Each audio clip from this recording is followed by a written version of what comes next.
So guys, the internet has been set abuzz after the Senate president came out to declare Tinubu dead and buried. So guys, before I let you see the video, take a look at this reaction from Mr. Creed. He said, "It's deeply worrisome that many APC leaders from top to bottom appear either disconnected from reality or constantly unfit for public engagement, possibly due to fatigue, incompetence, or worse. We've seen a governor publicly pray for the soul of President Tinubu, who is very much alive, and now the Senate president has echoed a similar blunder. These repeated gaffes raise serious questions. Are they confused, careless, or subconsciously wishing the man ill? As for me, I won't join such misplaced prayer. I only pray Tinubu peacefully loses 2027 election at the ballot box by the will of the Nigerian people." So guys, you are going to be watching the Senate president who came out, let me just say, declaring Tinubu dead and buried, because we are just wondering what is happening to the brain of these leaders. It appears they are no more in this country. Anyway, without much talk, listen for yourself what your Senate president said on the floor of the Senate today. Take a look. And the whole country is very proud of what this administration has done in the way and manner President Bola Ahmed Tinubu was honored and was buried. And you can see, even from President Buhari, President Buhari was honored and buried. And distinguished Senator Nengi, you also observed that President Bola Ahmed Tinubu will not be forgotten for what he did during the burial ceremonies of President Muhammadu Buhari. So, in the Senate, we are also determined to ensure that in our books, the record says that we also had this valedictory, despite all said and done. The Minister of the Federal Capital Territory, Wiki, has publicly defended Edo State Governor Monday Akpabi's insistence that Peter Obi, the 2023 Labour Party presidential candidate, should seek security clearance before visiting Edo State. While speaking at the commissioning of Edo Line in Benin City on Tuesday, Wiki supported Akpabi's stance, citing his own experience as Rivers State Governor, where Obi had obtained a permit before visiting. Wiki emphasized that these protocols are not political, but are essential for the visitor's security, stating that if anything were to happen to Obi, the state governor will be blamed. Let's take a look. I've watched on television of recent unnecessary debates, and that is why I say Nigerians forget history. When I was governor, when Peter Obi was coming to my state, he notified me that he was coming to my state. I provided logistics, vehicles for him to use.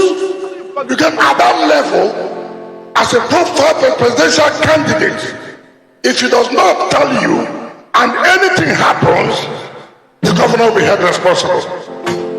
And people should stop politicking. Obi, knowing fully well with their so-called coalition, anything can happen. They will accuse the governor that he was behind it.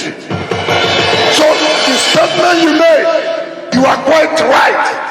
You didn't say, don't come. All I'm saying, if you are coming, tell me, because I'm here to protect you.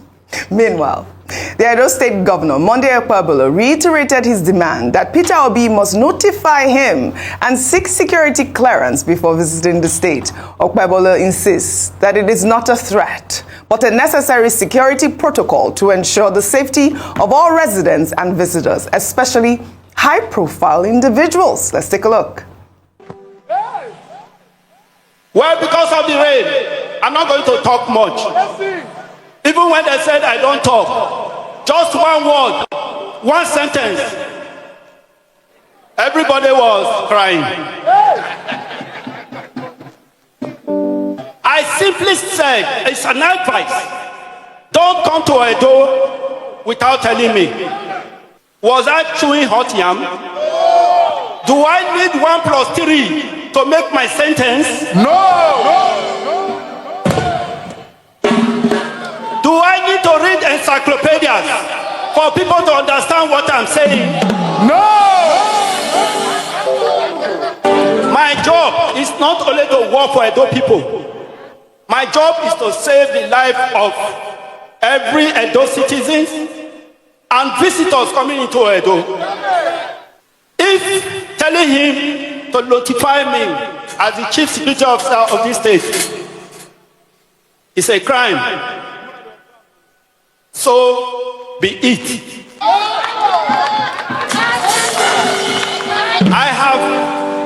I have no regret about it. I repeat it, before you come into Edo State, notify me. It's not a threat. I don't know which one is paying them. Is it because I said they don't have shishi? Do they not say they don't have shishi? So why are they crying? As it dey pain them, it dey sweet us. As it dey sweet us, it dey pain them. As it is sweet us. Dr. Bati, please, you let us know whether he needs encyclopedia or not, whether he understands English or not. Well, you know, the governor is insisting, Vimbai, before I come to you, despite this widespread criticism, including from former Vice President Atiku Abubakar, who views it as a threat to opposition figures. Meanwhile, the chairman of the All Progressives Congress in Edo State, Jared Tenebin, has again publicly declared his hatred for Peter Obi, insisting that he has every right to express such a sentiment and rejecting the suggestion that dislike would be a more appropriate term. Tinubu made the comment on live television, asserting that his views are protected under the Nigerian constitution. He further argued that he's an extremist who does not stay in the middle, asserting that if he doesn't love someone, he hates them. Let's take a look. You see, when he said I made a statement that Peter Obi is hated, I hate Peter Obi. The opposite of hate is love. If I don't love you, I hate you. And I know I express myself, so I don't hide my feelings. I don't like Peter Obi, I still maintain it. I don't like him. And if I don't like somebody, I hate the person. But hate is a strong word. You can dislike someone without hating them, really, Mr. Tenebi. If I don't love you, it doesn't necessarily mean that I hate you. I can dislike you. No. That is, if the difference between hate and love is what you are saying, that being at the middle. I don't stay at the middle. I'm an extremist. I stay at the extreme. I don't like Peter Obi. I hate him. I have the right to like or hate. The Constitution of Nigeria is clear on freedom of expression.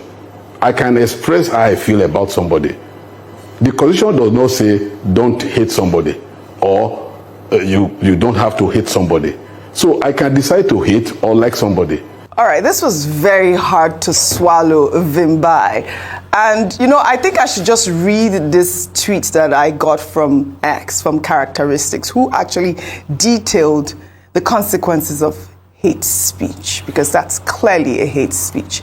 He wrote on X, hate speech has consequences. Leadership must rise above it. Such sentiments are reckless, incendiary, and undemocratic, especially from someone occupying a high-ranking political position. They undermine national unity and have the potential to incite violence, especially in Nigeria's already tense political environment. History teaches us that hate speech is never harmless. In 2011, politically charged rhetoric contributed to post-election violence in northern Nigeria, claiming over 800 lives. In 2019, inflammatory political languages led to violent clashes in Rivers and Bayelsa states, with lives and property lost. In Rwanda, 1994, hate speech broadcast over radio was a key driver of the genocide that led to the mass murder of 800,000 people, over 800,000 people.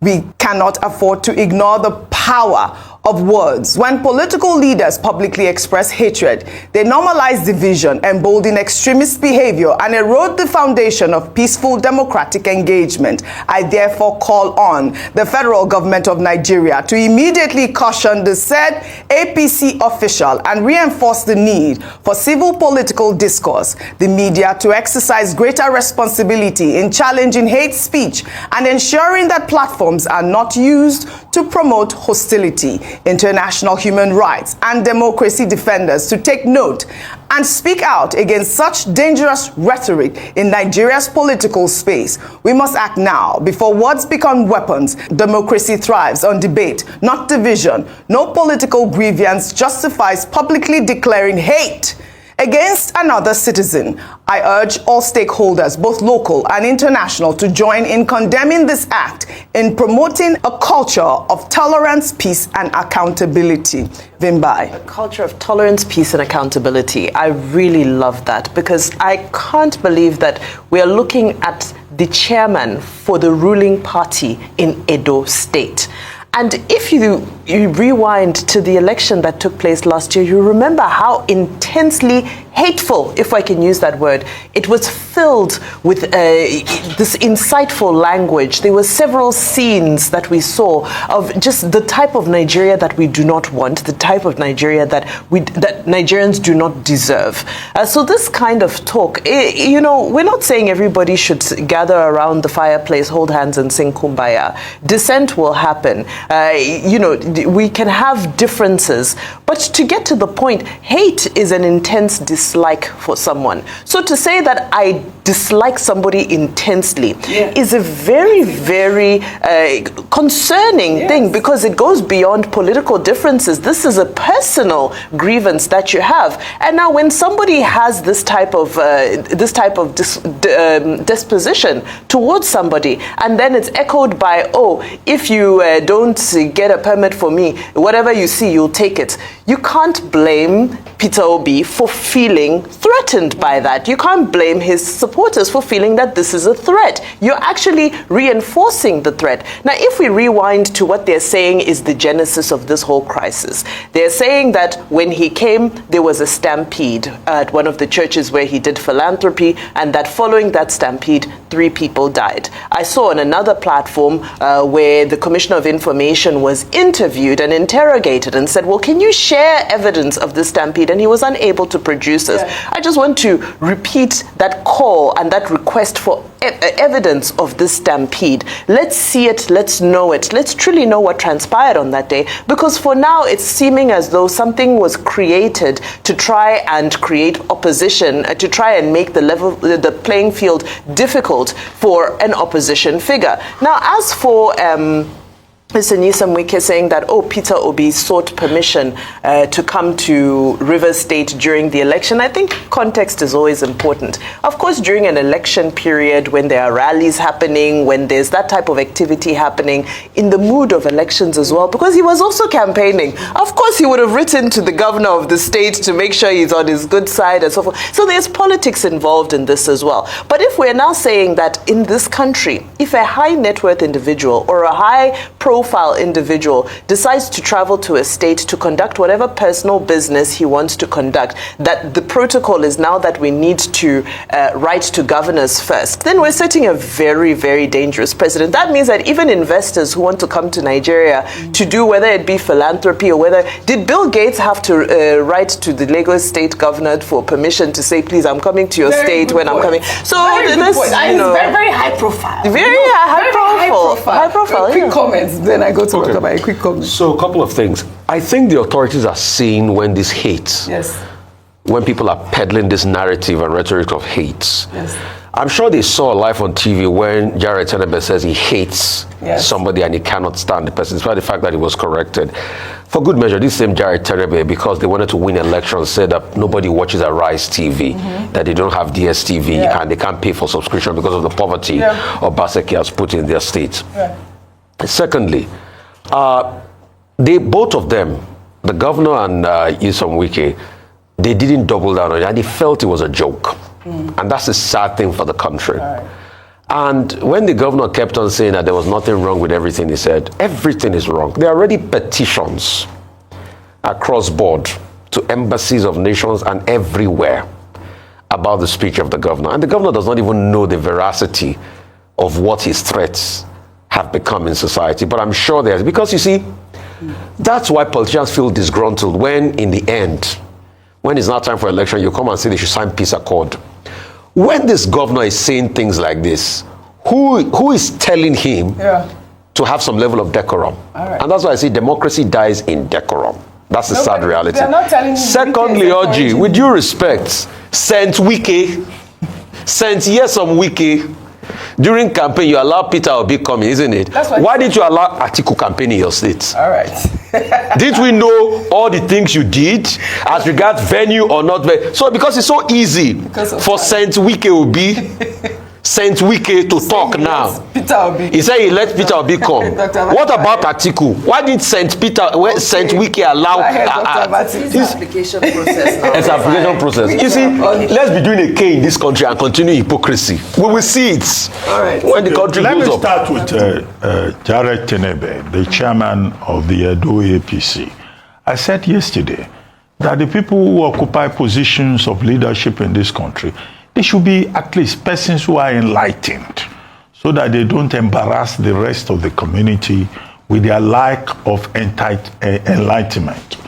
Hate speech is deplored all over the world, whether it's Algeria, Australia, Canada, the United Kingdom, or in the European Union. The Council of Europe specifically has legislation against hate speech, whether on the basis of political affiliation, race or identity or religion. And here in Nigeria, you have a politician who says he's a chairman of a party in a state saying, I hate somebody. Now, you know, in Nigeria at a time, there was supposed to be a similar legislation against hate speech. But of course, you know, there was a rebellion against it. It didn't work. The reality is that what we play in Nigeria is a politics of hatred, of hate. Now, when Wiki comes along and he says, when he was governor in Rivers State, Peter Obi visiting the state as a presidential candidate, informed him and he provided logistics, transportation and all of that. It's about relationship. Perhaps at that time, he and Mr. Peter Obi, they were on good terms. But for the most part, politicians in this country are not on good terms. And they relate to each other on the basis of sentiments, not on the basis of the common good, of the responsibilities of their office. So things have changed. Events have shifted. If the same Peter Obi were to say he was coming to donate in Abuja, maybe to the teachers who have been going on strike, Wiki may say, don't come here. The same Wiki that accommodated him in Rivers State. Finally, the governor of Edo State, Akpabio, he says there is what he gave was an advice. Okay, an advice is a recommendation, not a threat. Okay, but he said that he would not be able to guarantee the security of Peter Obi. That's a threat. Correct. And he cited the example of his own personal experience. So I think the governor of Edo State actually needs that encyclopedia. The encyclopedia will tell him the difference between an advice and between a threat. He doesn't even need the encyclopedia. He can take a simple dictionary. And he can ask his commissioner for education to explain the difference between the two phrases to him. So he, and he repeated the offense. He did. He said whether Peter Obi likes it or not, well, he is on his own. Let him come to Edo State. So this is what I say about enlightenment and the mental capacity, ability of the persons that we put in high offices in Nigeria. Well done. The showdown at the National Assembly involving the senator representing Kogi Central, Natasha Akpoti-Uduaghan, topped the trends on Tuesday. Natasha was denied entry into the National Assembly complex in Abuja despite her vow to resume sitting after a court asked the Senate to recall her from a 6-month suspension. When she arrived at the National Assembly, she was initially stopped by security operatives at the first gate. She then alighted from her car and proceeded on foot, accompanied by supporters, including activist Aisha Yusufu. However, she was stopped again at the second gate, which was locked against her. She took the opportunity to address the press, stating, among other complaints, that some of the senators who are against her should be in jail. Let's take a look. The fact that I've been denied entrance is a statement being made. Our narratives are being shaped, history is being formed and shaped, and policies, again, all of this work together through intentional actions like we have done today. It's on record that the National Assembly under Akpabio has decided to be in contempt of the court's decisions. And it's quite ironic because they are actually lawmakers. So that puts to question how far and how ripe is Nigeria's democracy in this day and age. And Nigerians should know that I am not facing charges of corruption. I'm not facing charges of embezzlement. I'm not facing charges of drug abuse. And neither am I facing charges of murder. And it's ironic that the people who are actually testifying as witnesses in the two federal government cases have cases at EFCC, have files at EFCC on record that they have actually embezzled state funds running into billions. So it's really, let me say this, it's very important I do mention the flip of our judicial system, the flip of how institutions are being utilized to oppress people who are innocent. If this is a country that if Nigeria works, if our institutions are truly independent and strengthened, then there's no reason why some of these fellows who sit there as senators should even be in the Senate in the first place. They should actually be behind bars, and I'm saying that. And I do pray and hope that it is by my actions today and by voices of Nigerians all around, whether in the country or in diaspora, that we speak up and ensure that this injustice that is being meted against me, this persecution meted against me, will not stand.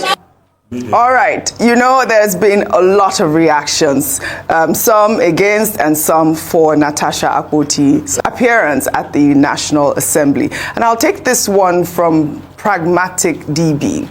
They wrote, Natasha and theatrics are Siamese twins. She knows she would not be admitted, but wants to create drama. Congratulations, Natasha, for giving social media content. But lawmaking is not about creating scenes and drama. Unfortunately, Natasha is making things worse for herself. Those advising and encouraging her to double down on these types of things, to take this line of action, are her arch enemies. She will realize this one day. Well, another ex-user wrote, in support, I love this woman for her bravery and her firm resolve to stand against injustice and oppression. If you are in the opposite side of the political spectrum, be fierce and firm in your opposing views, not like others that chicken out to offer support to the ruling party, of course, APC, so they could retain their coveted position in 2027. Shades. Such are driven by the love for power, not by altruism. If we have more of her kind in the Nigerian polity, things would have been different. Dr. Bati, you said that you'd like to clarify some of her statements that she made there. We know that the Senate president has appealed the judge's ruling, and I believe she had brought out the appeal saying that it is not the National Assembly that appealed her judgment, it was Senator Godswill Akpabio. Your thoughts? Okay, it seems to me that this whole drama is unfortunate.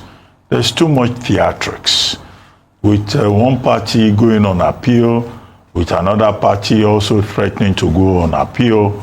Now, the best place to resolve the matter is in the court of law. It's not in the media, it's not on the streets. However, I think that the whole argument is about the interpretation of the ruling of the court. And we have found ourselves in a situation in this country whereby the ruling of the judiciary is subject to various interpretations. Lawyers will not always agree anyway, but I think that judges need to be very clear in what they say about particular cases. Now, Justice Bitan Yako is a highly experienced justice, you know, but in this particular case, you have Senator Yemi Adaramodu, spokesman of the Senate, saying what the judge said is that she said, in my opinion. And I've said here that there's a difference between what a judge says, by the way, and what is the main substance of the case. Now we have had judges in this country in the days of Irikefe, Esho, Okuta, Bello, who will go and say, we are activist judges. This is what we say, no matter whose ox is God. But if you look at the CTC, the certified true copy of that statement, the judge talks about section 60, about AG Bendel versus AG Bendel versus AG Bendel and 20 others versus AG Federation and all of that. Section 60, which gives the Senate powers to regulate its own affairs, and just express an opinion about 180 days. And then said, in my opinion, I think you should look at your laws. An activist judge would just say, look, I affirm, I insist, I declare, I direct. Judges give declarative, injunctive, positive orders. In that ruling, there was no declarative or positive order given on that particular matter. So you find lawyers on both sides doing their own interpretations. I thought Yemi said that there was a directive order saying that that Natasha had to apologize. No, that's the directive order, which is what we have said is a ratio in this particular case. So even the complainant, even the affected party in this case, she has not apologized. She has not done the newspaper rulings, because there's also some vagueness about who the apology should be directed to. The Facebook satire that Senator Nakuti Uduaghan put out, the main victim is Akpabio and the Senate. Now again, the judge was very careful, just say, oh, this is contempt to the court. I think our judges need to be more activist, they need to be more assertive, and this is not me criticizing Senator Bita Yako, but I think the ambiguity in many of these rulings creates a situation whereby, you know, litigants will now start interpreting the law and all of that. But whatever it is, the best place to seek clarity is still the law. All right. It's still the law court, not on the streets. And that brings me to my final point, which is as follows. Senator Natasha Akpoti mobilizing street urchins to storm the national... Are the street urchins? Dr. Batoya. Well, I saw some people, you know, behaving like street urchins. You know, going to the National Assembly, I think it's also wrong. Because within the purview of the law, it amounts to self-help. It amounts to taking the laws into your hands. Whatever the interpretation of the law on either side, it does not lie in your powers to enforce the law. If you see any ambiguity, as I've said, resulting from the nature of the ruling, you go back to the same court. And I think all of us should operate within the purview of the rule of law, not, you know, resort to self-help, and not mobilize street urchins to enforce whatever our interpretation of the law is. All right, Dr. Abati, talking about this ambiguity, like you have highlighted, the last time I took this story, I believe I quoted Senior Advocate of Nigeria, Femi Falana, and I'll read that quote again, in which he said, he emphasized that the Senate cannot disregard the court's decision, stressing that once a court has delivered a determination, whether by judgment order or recommendation, it becomes binding and enforceable under Nigerian law. And this is Senior Advocate of Nigeria. That's the interpretation. Yeah, that's the interpretation of the law. If you put three lawyers in the same room, you will have three opinions. So we depending on who their client is. But what I'm saying, on this table, we're not going to just say, oh, well, she's wrong or she's right. People, there's been so many views to this story, and I have just read a very Senior Advocate of Nigeria, SAN, Femi Falana, who has said that the ruling other senior advocates hold different opinions. Correct. That's why I said opinions are divided. That's why the judiciary must be assertive. And be clear. Correct. You're right on that one. Rufai, before I come to you, I know you want to spit fire. In the meantime, trust me now, in the meantime, activist Aisha Yusufu vehemently condemned the actions of the police and the Senate, accusing them of unconstitutional behavior and disregard for court orders. She criticized what she described as systemic discrimination against women in Nigerian politics and highlighted the low representation of women in the Senate. Confronting a police officer, she warned that the police might one day need the public support for their own protests. Let's take a look. We respect the law. Does not mean that we are cowards.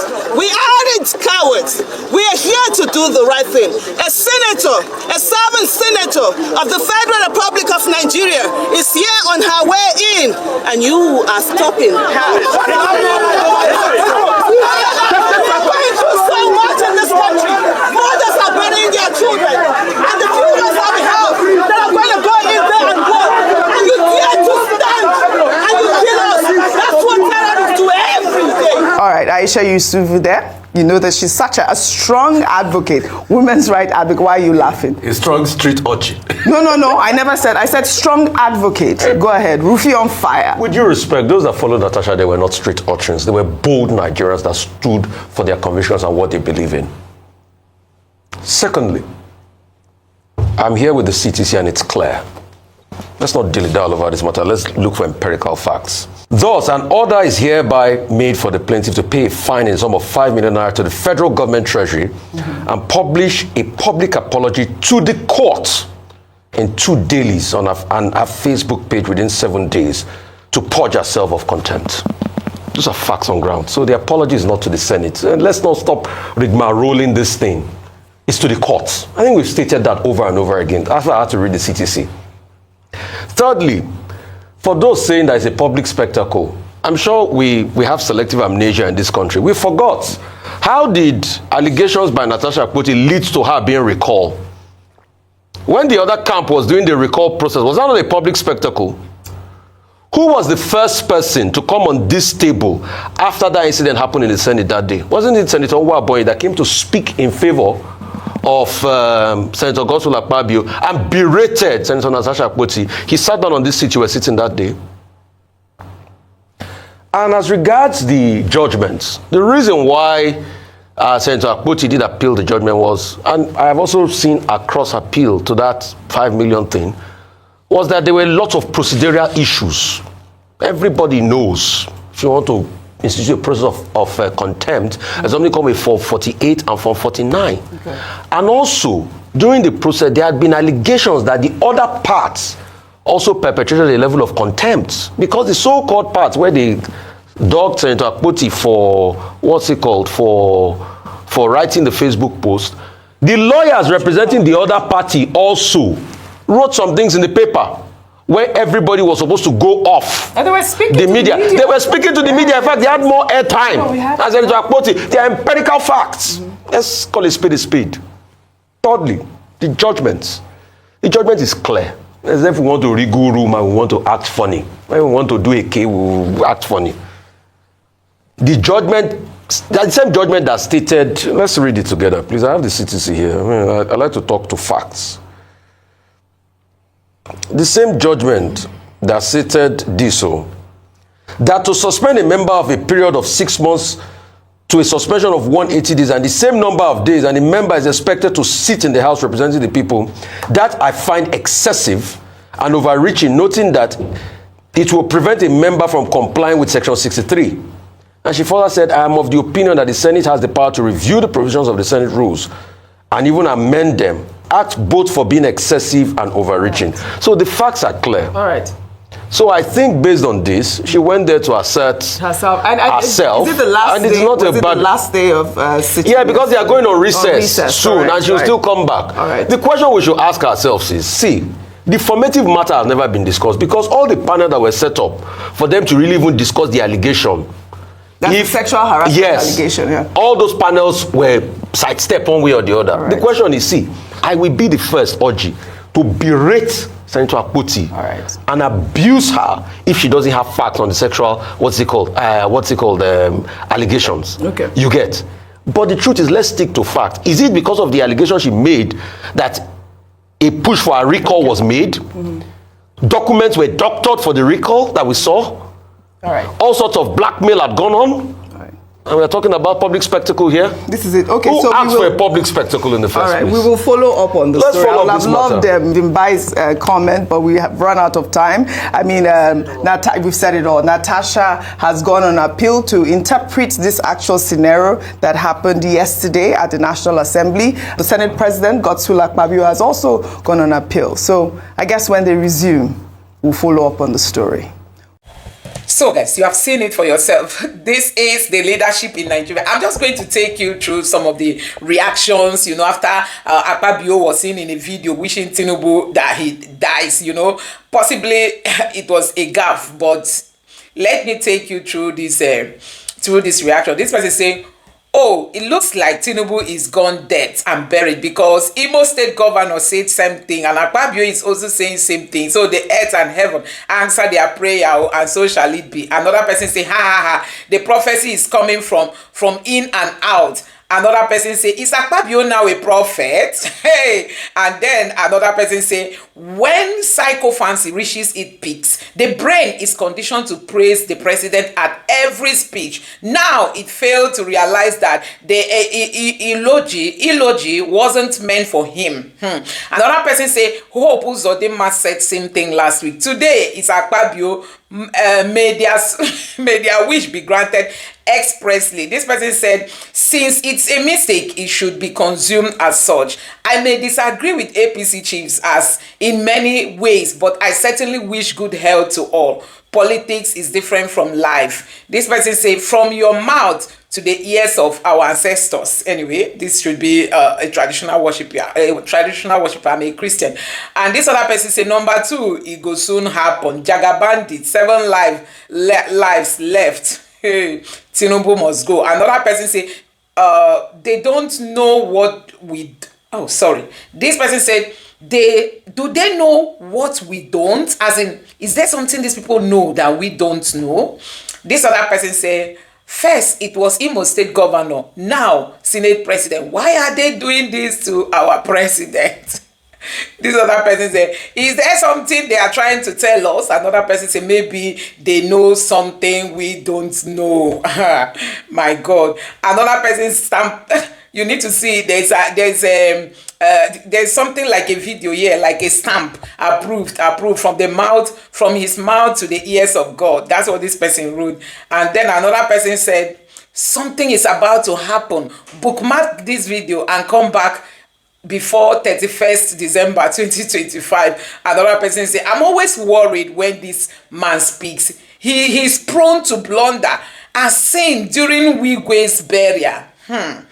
Tomorrow now he will want to become president. This person say, why did no foreign country send their tributes on the death of Buhari? This person say, first it's Hope Uzodinma. Now Akpabio declaring Agbado's demise. The mind at work, Abi. Imo State Governor Hope Uzodinma made the same error the other day. What's going on? Akpabio don't come again. Now you buy Tinubu. Another person said, foreign countries didn't see any tribute coming the death of Buhari. Why? This person say Hope Uzodinma made same error. Maybe Saul is already among the prophets. This person said, first, it was Imo State Governor Hope Uzodinma, now is Senate President Akpabio, but I understand. So guys, I'm going to stop it there because there are a lot of reactions. So you can imagine these people we call leader. When they come now, they begin to compare themselves with Peter Obi. When Peter Obi give figure, they will say the figure is false,